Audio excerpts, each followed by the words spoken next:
মুহতারাম হাজিরিন, যে মহান মালিক এই নিয়ামতে আমাদেরকে ধন্য করলেন, ওই মালিকের শুকরিয়া আদায় করি আলহামদুলিল্লাহ।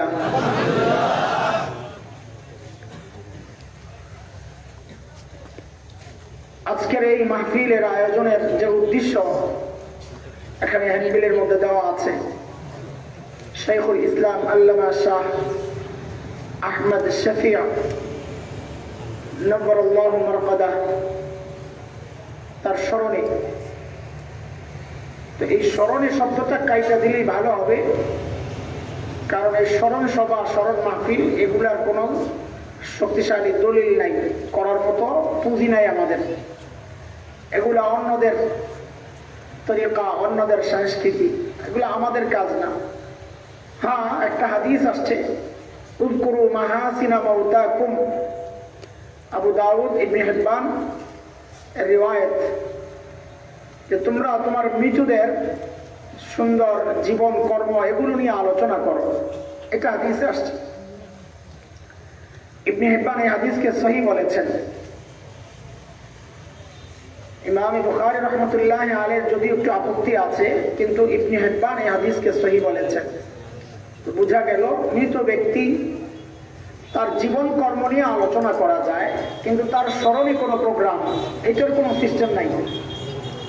এবং আমাদের অনেক বুজুর্গরা এটাকে বিদআত বলেছেন। তো এই জন্য আমরা অতটুকু শব্দ কেটে দিয়া নগদে লাগায় নিলাম যে শেখুল ইসলাম আল্লামা শাহ আহমদ শফি নব্বরুল্লাহু মারকাদাহুর জীবন ও কর্ম শীর্ষক আজকের এই বা উপলক্ষে আজকের এই ওয়াজ ও দোয়ার মাহফিল। দেখেন, বড়রা যখন মৃত্যুবরণ করে, এটা তাদের জন্য আফসোস আর হতাশার কিছু না। কেন?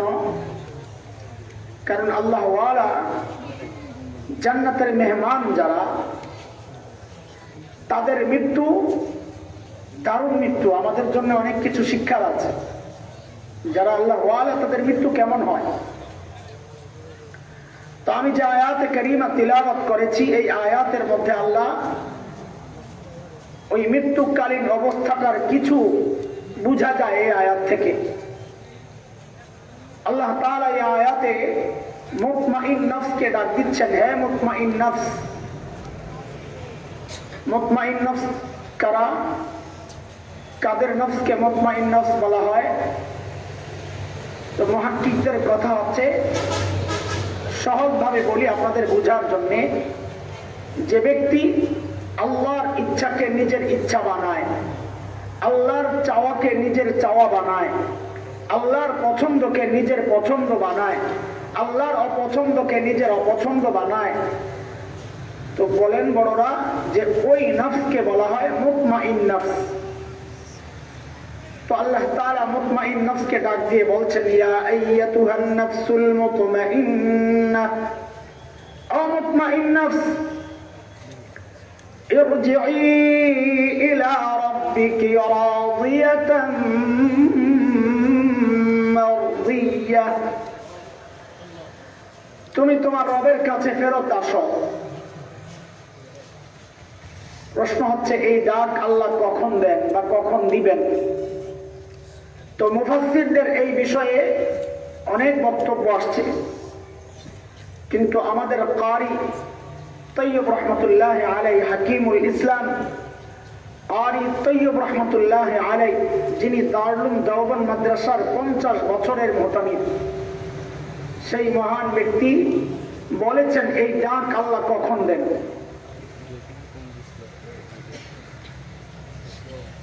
হাকিমুল ইসলাম কারি তৈয়ব রহমতুল্লাহ আলাইহি বলেন, যখন একজন জান্নাতি মানুষের মৃত্যুর সময় ঘনিয়ে আসে, তো আল্লাহ তাআলা তার রূহকে কবজ করার জন্য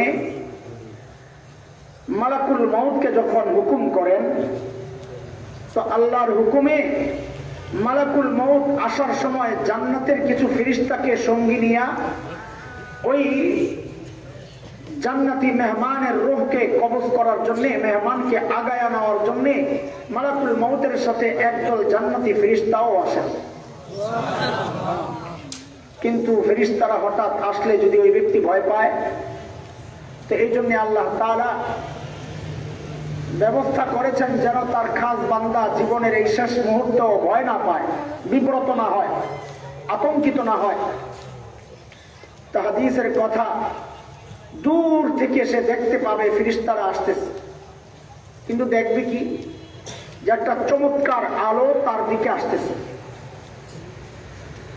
দারুণ সুন্দর দেখতে। সে এক নজরে ওই আলোর দিকে তাকায় থাকবে, কি এটা, বড় চমৎকার আলো। তো ধীরে ধীরে ধীরে ধীরে আলোটা যখন তার কাছাকাছি আসবে, তখন সে বুঝবে যে মানুষের মতো দেখতে চমৎকার কিছু সুন্দর চেহারাওয়ালা লোক দাঁড়ায় আছে, ফেরেশতারা। তখন ফেরেশতারা ওই ব্যক্তিকে ডাকবে, ভাই বের হও, তুমি বের হও। কি বলে ডাকবে এটাও হাদিসে আসছে। ফেরেশতারা ডাকবেন, ইয়া আইয়াতুহান নাফসুল মুতমাইন্নাহ কানাত ফিল জাসাদিত তাইয়িব উখরুজি ইলা রাওহিন ওয়া রাইহান ওয়া রাব্বি গায়রি গাব্বান। ও মুতমাইন নফস, এতদিন পর্যন্ত তুমি পবিত্র শরীরের ভেতরে ছিলা, এখন বের হও, বের হও। কোথায় বের হবো? তো ফেরেশতারা জবাব দেন, ইলা রাওহিন ওয়া রাইহান, বাগ বাগিচা জান্নাতের দিকে বের হও। ওয়া রাব্বি গায়রি গাব্বান, তোমার ওই রবের দিকে বের হও, যেই রব আজকের পর আর কোনোদিন তোমার উপর অসন্তুষ্ট হবেন না। ডাকতে থাকেন, বের হও, বের হও। তো যেহেতু রূহটা শরীরের ভেতরে লম্বা সময় তার অবস্থান, একসাথে থাকতে থাকতে মহব্বত তৈরি হয়েছে। দুই বন্ধু এক ক্লাসে পড়ে, এক প্রতিষ্ঠানে 2-3 বছর পড়ছে, বিচ্ছিন্ন হওয়ার সময় চোখে পানি টলব। আমাদের মাদ্রাসার ছাত্ররা যখন পড়াশোনা শেষ করে বিদায় নেয়, তো চোখে পানি ঝরঝর করে পড়ে, আহারে বিদায়, কত আপনজনকে পেছনে ফেলে তাদের থেকে বিচ্ছিন্ন হয়ে যাচ্ছি। কয়দিন ছিল একসাথে, তাতে এত কষ্ট। রূহ শরীর থেকে বের হইতে ঠিক ওই রকম অবস্থা, বের হতে চাইবে না। তখন মালাকুল মউত আল্লাহকে জানাবেন, মালিক আপনার মেহমান তো আসতে চায় না। আল্লাহ তাআলা তখন মালাকুল মউতকে বলবেন, একটা কাজ করো, আমার মেহমানের সামনে জান্নাতের তার যে বাড়িটা, তার যে ঠিকানা জান্নাতের, তার চোখের সামনে জান্নাতের ওই ঠিকানাটা, বাড়িটাকে একটু তুলে ধরো। যেই না ফেরেশতারা তার জান্নাতের বাড়িটা প্রকাশ করবে তার সামনে, সে তো দেখা চমৎকৃত হবে, কি সুন্দর বাড়ি, এটা কার? ঠিক এই মুহূর্তেই আল্লাহ তাআলা ওই ডাকটা দিবেন, আমি যা আয়াতটা পড়েছি, ইয়া আইয়াতুহান নাফসুল মুতমাইন্নাহ ইরজিই ইলা রাব্বিকি রাদিয়াতান মারদিয়াহ। ও মুতমাইন নফস, ইরজিই, ফেরেশতারা ডেকেছিলেন উখরুজি বলে, উখরুজি, বের হও, বের হও। বের হও মানে তুমি তো তোমার ঘরেই আছো, এখন বের হও, এটা মানে বের হও। আল্লাহ শব্দ পাল্টাইয়া দিচ্ছেন, আল্লাহ বলতেছেন ইরজিই, বের হও না, ফেরত আসো। মানে কি? মানে হচ্ছে জায়গা মতো ফেরত আসো, তোমার জায়গায় আসো। আরেক জায়গায় বসে আসো কেন? জায়গায় আসো, ফেরত আসো। মানে যেই শরীরের ভিতরে তুমি আছো, যেই দুনিয়াতে তুমি আছো, এইটা তো তোমার আসল ঠিকানা না, তুমি তো অন্য জায়গায় আসছো, তোমার অস্থায়ী ঠিকানায় আসছো। তুমি তোমার স্থায়ী ঠিকানায় ফেরত আসো, যেখানে তুমি ছিলা, তোমার বাবা ছিলেন, মা ছিলেন। এর যে ওই ফেরত আসো, বলে কই ফেরত আসবো? বলে ওই যে তোমার বাড়ি দেখা যায়, তার সামনে জান্নাতের বাড়ি আল্লাহ দেখায়, ওই যে দেখা যায়, ফেরত আসো। ইরজিই ইলা রাব্বিকি রাদিয়াতান মারদিয়াহ, ওই রবের কাছে ফেরত আসো, যেই রবের সিদ্ধান্তের সামনে দুনিয়ায় তুমি রাজি ছিলা। রব যা বলেছেন তাই মেনেছ। আজকে রব সুসংবাদ জানাচ্ছেন, রবও তোমার উপর রাজি। বলে এখন জান্নাতে যাও, তো একা একা যেতে যদি বান্দা ভয় পায়, হঠাৎ নতুন জায়গায় যাইতে তো ভয় লাগে, তো যেন বান্দা ভয় না পান, আল্লাহ ভয় দিচ্ছেন, ভয় পাইও না, তুমি একা না, আরো আছে আমার স্পেশাল বান্দা, ফাদখুলি ফি ইবাদি, যাও আমার সেই স্পেশাল বান্দাদের অন্তর্ভুক্ত হও এবং তাদের সঙ্গী হইয়া ওয়াদখুলি জান্নাতি, জান্নাতে ঢুকে যাও। এই জন্য দোস্ত, আমাদের সকলের জীবনের চূড়ান্ত টার্গেট এইটাই হওয়া উচিত যে আমার মৃত্যুর সময় যেন আমার মালিক আমার উপর সন্তুষ্ট, এই ঘোষণা দিয়া দেন। প্রত্যেকের জীবনের টার্গেট এইটাই হওয়া উচিত। দেখেন, এক সময় আমি নিজে দোয়া করতাম, খুব বেশি দিন না, দোয়া করতাম, আল্লাহ সাজদা অবস্থায় মৃত্যু দিও, এই দোয়া করতাম। আল্লাহ তোমার কালামের তিলাওয়াত করা অবস্থায় মৃত্যু দিও, আল্লাহ তোমার ঘরের তওয়াফ করা অবস্থায় মৃত্যু দিও, এই দোয়া করতাম। তো হঠাৎ একদিন মাথায় আসছে, হ্যাঁ এটা কি দোয়া করতেছি, ঠিক আছে কিনা? প্রিয় হাবিব সাল্লাল্লাহু আলাইহি ওয়াসাল্লাম তো কোরআন তিলাওয়াত করা অবস্থায় মৃত্যুবরণ করেন নাই, প্রিয় হাবিব তো তওয়াফ করা অবস্থায় মৃত্যুবরণ করেন নাই, প্রিয় হাবিব তো সাজদা অবস্থায় মৃত্যুবরণ করেন নাই, তো আমি এটা কি দোয়া করতেছি? মাথায় আসছে, চিন্তা করে বুঝলাম না, দোয়া এটা না, দোয়া পাল্টাইতে হবে। দোয়া কি করতে হবে? যে আল্লাহ ওই অবস্থায় মৃত্যু দিও যে তুমি আমার উপর রাজি আছো। কেন? কারণ আমি আপনি সাজদা অবস্থায় মৃত্যুবরণ করলাম কিন্তু আল্লাহ রাজি না, তো এই সাজদার কোনো দাম নাই। তিলাওয়াত করা অবস্থায় মৃত্যুবরণ করলাম, আমার মালিক আমার উপর সন্তুষ্ট না, তো এই তিলাওয়াতের কোনো দাম নাই। তওয়াফ করা অবস্থায় মৃত্যুবরণ করলাম কিন্তু আমার মালিক আমার উপর নারাজ, তো ওই তওয়াফেরও আল্লাহর কাছে কোনো দাম নাই। দাম কোনটা? যে আমার মৃত্যু ওই অবস্থায় হবে যে আমার মালিক রাজি। আমি আমার ঘরের মধ্যে শুয়ে শুয়ে মৃত্যুবরণ করতেছি, আমি রাস্তায় হাঁটতে হাঁটতে মৃত্যুবরণ করতেছি, আমি খেতে খেতে মৃত্যুবরণ করতেছি। যদি আমার মালিক আমার উপর রাজি থাকেন তো এই মৃত্যু আমার জন্য দামি মৃত্যু হয়ে যাবে। কথা বুঝতেছেন? এই জন্য আমাদের সকলের জীবনের চূড়ান্ত টার্গেট কি হওয়া উচিত? যা আমার মৃত্যু যেন হয় ওই অবস্থায় যা আমার মালিক আমার উপর রাজি। চাই সবাই ওই মৃত্যু? চাই চাই সবাই? আলহামদুলিল্লাহ, ইনশাআল্লাহ চাই তো? ইনশাআল্লাহ, মাশাআল্লাহ, মাশাআল্লাহ। চান যে এই চাওয়াটা কোন মার্কা চাওয়া আল্লাহ জানে। রাস্তা এক পাগল লাফাইতেছে আর হাসতেছে, তো আরেকজন জিজ্ঞেস করে, কিরে পাগলা তুই হাসুস কেন? বলে হাসতেছি, খুশির খবর আছে, খুশির খবর। বলে কিসের খুশির খবর? বলে এমপি সাহেবের মাইয়া বিয়া করতেছি। তো পথিক বলে, আরে আগে জানতাম তুই পাগল, এখন দেখি না পাগলেরও মাথা খারাপ, ডবল পাগল। এমপি সাহেবের মাইয়া বিয়ে করবি বেটা, তো সোজা। বলে এত ভেটকাইও না, কাজ অর্ধেক আগায় গেছে, বাকি অর্ধেক হইলেই কাম শেষ। অর্ধেক কি আগাইছে? বলে আমি রাজি, অর্ধেক শেষ, ওই পক্ষ রাজি হইলে বিয়ে হয়ে যাবে। আমরাও রাজি, মৃত্যুর সময় ইমানই মৃত্যু, আমার মালিক আমার উপর রাজি, ওইটা চাই আমরা না? তো ওই পাগলের মতো চাওয়া কি অর্ধেক না পুরাটা লাগবে? আমার কিছু করা লাগবে না, খালি মালিক এমনি রাজি হয়ে যাবে? করা লাগবে। কি করা লাগবে? দুইটা কাজ, খুব সংক্ষেপ কথা, এলোমেলো কোনো কথা, কিস্সা কাহিনী গল্প গুজব কইরা আপনাদের সময় খাবো না, ফাও কথা বলে সময় খাবো না। যতটুকু সময় আছে কোরআনের কিছু কথা দিল দিয়া শুনি ইনশাআল্লাহ, তাহলে আমারও ফায়দা হবে, আপনাদেরও ফায়দা হবে ইনশাআল্লাহ। পাইবেন না? খুব মজা পাইবেন, খুব হাসাহাসি হবে, টানাটানি হবে, গল্প শুনবেন, মজা করতে করতে যাবেন। ভাই ওয়াজ মাহফিল মজা করার জিনিস না, ওয়াজ মাহফিল হচ্ছে নিজের দিলকে তৈরি করার জিনিস। মাকসাদ এটা না হইলে কোনো ফায়দা নাই। হ্যাঁ, ঠিক আছে কথা ইনশাআল্লাহ। তো আজকের এই প্রোগ্রামের আমাদের আলোচনার অংশ গোড়া থেকে একদম শেষ পর্যন্ত লাইন মতো কথা শুনবেন, তো মনে রাখতে সহজ হবে, আমল করতে সহজ হবে ইনশাআল্লাহ।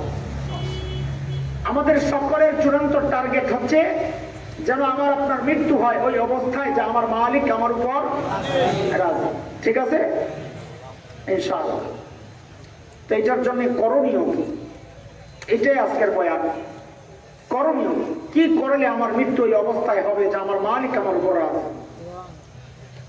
দুইটা বিষয়।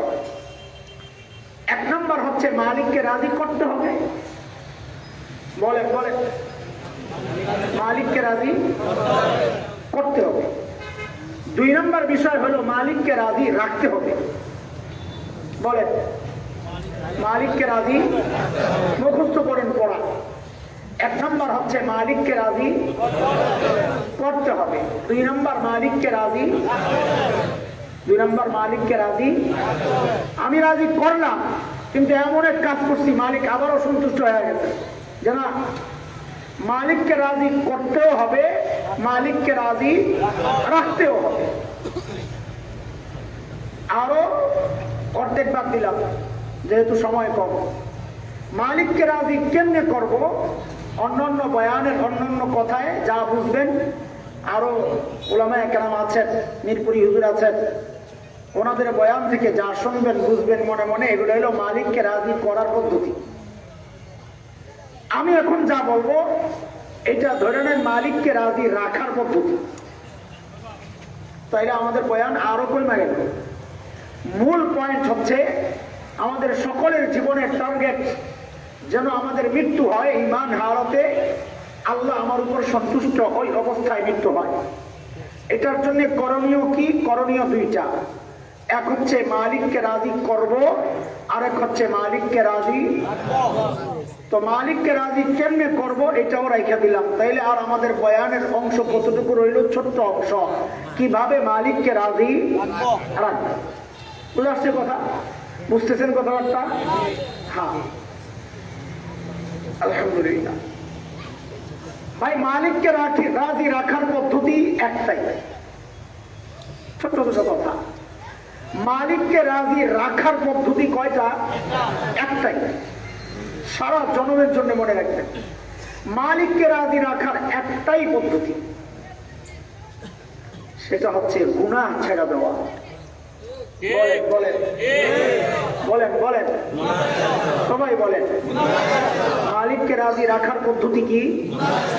গুনাহ ছেড়ে দেওয়া। মালিক নারাজ হন, অসন্তুষ্ট হন, রেগে যান, এমন কিছু করব না, গুনাহ ছেড়ে দিব। তো মালিককে রাজি রাখলে মালিক রাজি থাকবে, মালিক রাজি, গুনাহ ছেড়ে দিব ইনশাআল্লাহ। রাজি আছি ইনশাআল্লাহ? আল্লাহ ওয়ালা হতে চাই, আল্লাহ ওয়ালা হতে চাই ইনশাআল্লাহ। সবাই আল্লাহ ওয়ালা হতে চাই মাশাআল্লাহ। এক সাহাবী আয়েশা নবী আলাইহিস সালামকে জিজ্ঞেস করছেন, আল্লাহ ওয়ালা কেমনে হবে? নবী আলাইহিস সালাম চিকিৎসা দিয়েছেন একটাই, ওই জন্য আপনাদেরও চিকিৎসা একটাই, আল্লাহ ওয়ালা কেমনে হওয়া যায়? তো নবী বলেন, ইত্তাকিল মাহারিম তাকুন আ'বুদান নাস। আল্লাহ ওয়ালা হতে চাও তো তুমি হারাম আর গুনাহ ছেড়ে দাও, আল্লাহ ওয়ালা হয়ে যাবা। গুনাহ ছাড়বো ইনশাআল্লাহ, ইনশাআল্লাহ। তো মালিককে রাজি রাখা যাবে। আমাদের অনেক ভাই এই চিন্তা লালন করেন, বুঝ আসছে, বিশেষ করে যুবকদের মধ্যে যারা আমাদের সাথে সম্পর্ক রাখেন, বলেন যে হযরত গুনাহ ছাড়তে চাই, ছাড়তে পারি না, গুনাহ ছাড়তে চাই, পারি না, হয়ে যায়।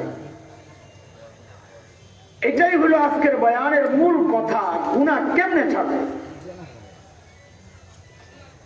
আমাদের বড়রা আমাদের উপর ইহসান আর দয়া করেছেন, কোরআন হাদিস ঘেঁটে ঘেঁটে তারা আমাদের জন্য কিছু সহজ রাস্তা শিখায়া দিয়েছেন যে এইভাবে এইভাবে চলো, তো গুনাহ ছেড়ে দেওয়া সহজ হয়ে যাবে। আমরা এইরকম কয়েকটা কারণের কথা আপনাদেরকে বলবো, বেশি বলার সময় নাই, আমাদের হাতে একদম সময় কম। কথাগুলো লাইন মতো মনে রাখা, এখন যা বলবো সেটা কি বলবো এটাও মাথায় রাখা। গুনাহ ছাড়ার সহজ রাস্তা, বলেন তো? এখন যা আলোচনা করব ইনশাআল্লাহ গুনাহ ছাড়ার কিভাবে চললে গুনাহ ছেড়ে দেওয়া সহজ হবে। তো এক নম্বর রাস্তা, ভাই গুনাহ কেন হয়? দুনিয়ায় বিপদ কেন আসে এটা বোঝা। বিপদ কেন আসে? আল্লাহ তাআলা বলেছেন, এরে বান্দা, আমি তোমাদের সবাইকে আমার রহমতের ছাতা দিয়ে ঢেকে রাখছি। কোরআনের কথা, এগুলো আমার কথা না। আল্লাহ ছাতা বলেন নাই, রহমত দিয়ে ঘেরাও করে রাখছেন ফেরেশতাদের মাধ্যমে। লাহু মুআক্কিবাতুম মিন বাইনি ইয়াদাইহি ওয়া মিন খালফিহি ইয়াহফাযুনাহু মিন আমরিল্লাহ।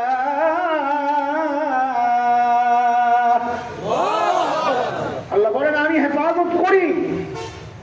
আল্লাহর রহমতের ছাতা আমাদের মাথার উপর। কেন? যেন বিপদ আসতে না পারে, বিপদকে ঠেক দেওয়া। ছাতা যেমন রোদকে আটকায়া দেয়, বৃষ্টিকে আটকায়া দেয়, আল্লাহর রহমতের ছাতা আমাদেরকে দুনিয়ার সমস্ত বিপদ আপদ থেকে আটকায়া দেয়। তাইলে মাঝে মধ্যে যে বিপদে পড়ি, বিপদে পড়ো কেন? তুমি যে গুনাহ দিয়া আল্লাহর ওই রহমতের ছাতারে ফুটা করছো, এখন ফুটা দিয়া তো ওই বিপদের বৃষ্টি পড়বেই, ফুটা দিয়া তো বিপদের রোদ ঢুকবে। বুঝে আসছে কথা? ছাতার ফুটা করলে বৃষ্টি পড়ে কিনা, রোদ লাগে কিনা? লাগবেই। বলে কতটুকু বৃষ্টি পড়ে? বলে ফুটা যত বড়। বিপদ কত বড়? বলে গুনার ফুটা যত বড়। যত বড় গুনাহ করছো, বিপদ আসবে তত বড়। হিসাব সোজা। এখন আমি তো গুনাহ ছাড়তে চাই, কি করব? বলে প্রথম কাজ হচ্ছে আগে ফুটা জোড়া লাগাও। ফুটা বলে ফুটা জোড়া লাগায় কেমনে? ভাই ছোট্ট ছোট্ট কথা, ফুটা জোড়া লাগায় কেমনে? রহমতের ছাতা ফুটা হয়ে গেছে, এখন জোড়া লাগাইতে হবে। বলে কেমনে জোড়া লাগাবো? বলে জানো না কেমনে জোড়া লাগাবা? তা আরেকটা প্রসঙ্গে যাই, চলে। করোনা চলতেছে না? শেষ তো হয় নাই এখনো মনে হয়। আপনারা তো দেখি ডর ভয় নাই, কেউ মাছ নাই। মাশাআল্লাহ, আল্লাহ আছে। সতর্ক থাকা এটাও কোনো নিষেধ না। ঢাকায় দেখা যায় মাস্ক একটা না তিনটা লাগায়, মানে করোনা কোনোভাবে যেন চিপা দিয়ে ঢুকে না যায়। হাতে গ্লাভস লাগায়। যেই মানুষটাকে বললাম সারাদিন সারা জীবন যে আপনার বিবিকে পর্দা করান, রাজি হইল না। এখন দেখি ওই মানুষ নিজেই বোরকা পরে বাইর হয়। তাও কোন বোরকা? কাপড়ের না, প্লাস্টিকের। দেখছেন না আপনারা প্লাস্টিকের জামা পরে বেড়ারা বাইর হয়? এত ভয় পায়। তো এখন তো ভ্যাকসিন বেরিয়েছে, ভ্যাকসিন টিকা জাতীয় দিয়ে দিলে আর করোনায় আক্রান্ত হবে না। আমেরিকা বাইর করছে, রাশিয়া বাইর করছে, চীন বাইর করছে, আমাদের দাদারাও বাইর করছে, ভারত। এখন আপনাদের কাছে আমার জিজ্ঞাসা, ওই ভ্যাকসিন যেটা লাগাবেন করোনা থেকে বাঁচার জন্য, ভ্যাকসিন কোনটা লাগাবেন? ভারতেরটা না আরশেরটা? বলেন জোরে সরে। আরে ভ্যাকসিন কোনটা, ভারতের না আরশের? মানে আরশের আবার কি ভ্যাকসিন? আরে ভারতের ভ্যাকসিন যদি হয় শুধু করোনার জন্য, তো আল্লাহ বলেন আমি এক ভ্যাকসিন দিয়ে দিলাম, এটা খালি করোনা না, আমার যে কোনো আযাবকে ঠেকবে। কার কথা? মালিক বলেন, وما كان الله ليعذبهم وأنت فيهم وما كان الله معذبهم وهم يستغفرون।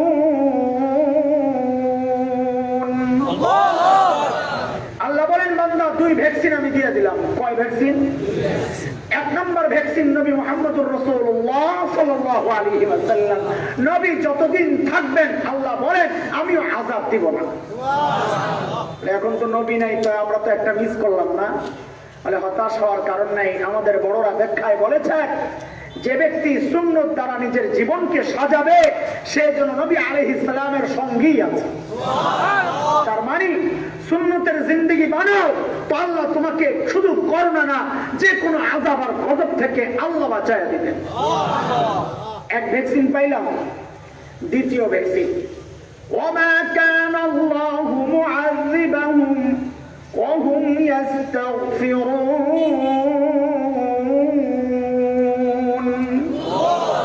আল্লাহ বলেন যারা ইস্তিগফার করবে তাদেরকেও আমি আযাব আর গজব দিব না। তাইলে রহমতের ছাতা যে গুনাহ দিয়া ফুটা করছ, ওই ফুটা এখন জোড়া দিবা কি দিয়া? বলে ইস্তেগফার দিয়া জোড়া লাগাও, ফুটা বন্ধ করো। ইস্তেগফার দিয়া ফুটা বেশি বেশি পড়বো। আস্তাগফিরুল্লাহাল আযীম ওয়া আতুবু ইলাইহি, পড়েন আমার সাথে, আস্তাগফিরুল্লাহাল আযীম ওয়া আতুবু ইলাইহি। এটা সংক্ষেপে ইস্তেগফার, বড় করে না পড়তে পারলে সারাদিন পড়বো, খালি সারাদিন পড়বো। এটা আমার ভ্যাকসিন, আমাকে যে কোনো গজব থেকে বাঁচায়া দিবে, যে কোনো আযাব থেকে বাঁচায়া দিবে, যে কোনো বিপদ থেকে বাঁচায়া দিবে, ঋণ মুক্ত বানায়া দিবে, অভাব দূর করে দিবে, রহমতের বৃষ্টি আসবে, আমার মালে বরকত আসবে, সন্তান কথা শুনবে, আল্লাহ স্পেশাল বাড়ির ব্যবস্থা করে দিবে। সবগুলো কথা সূরা নূহের মধ্যে আসছে। ইস্তেগফার পড়লে এই এই এই এই লাভ। আমার হাতে সময় কম, এই জন্য আমি ওদিকে যাচ্ছি না।